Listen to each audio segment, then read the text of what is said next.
Hello বন্ধুরা, পড়ে শেষ করলাম before the coffee gets cold খ্যাত অথর তোশিকাজু কাওয়াগুচির লেখা থার্ড বই বিফোর ইয়োর মেমরি ফেডস।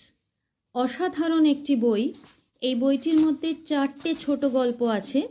4টে ছোট গল্প হচ্ছে the daughter, the comedian, the the comedian, the sister, the young man.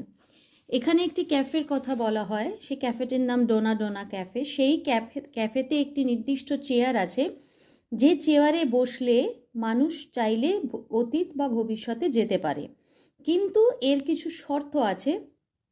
প্রথমত, 1 কাপ কফি খেতে খেতে অতীত বা ভবিষ্যতে যেতে হবে এবং সেই কফি ঠান্ডা হওয়ার আগেই ফিরে আসতে হবে। দ্বিতীয়ত, যে চেয়ারে বসে মানুষ অতীত বা ভবিষ্যতে যেতে পারে সেই চেয়ার থেকে ওঠা চলবে না। এবং তৃতীয়ত, একমাত্র তাদের সঙ্গেই দেখা করতে পারবে অতীত বা ভবিষ্যতে গিয়ে যারা এই ক্যাফেতে এসেছে। আর যদি সময়ের মধ্যে ফিরতে না পারে তাহলে যে অতীত বা ভবিষ্যতে যাবে সে ঘোস্ট হয়ে যাবে। অসাধারণ একটি বই, আমি তোমাদেরকে সাজেস্ট করব প্রত্যেকে বইটা পড়ে দেখো। Before your coffee gets cold অসাধারণ একটি বই। সেকেন্ড বইটা আমি পড়িনি, এটা থার্ড বই, বিফোর ইয়োর মেমরি ফেডস। এটা প্রকাশিত হয়েছে পিকাডোর প্রকাশনী থেকে এবং জাপানি লেখক তোশিকাজু কাওয়াগুচির লেখা বই। আজ এই অবধি, টাটা।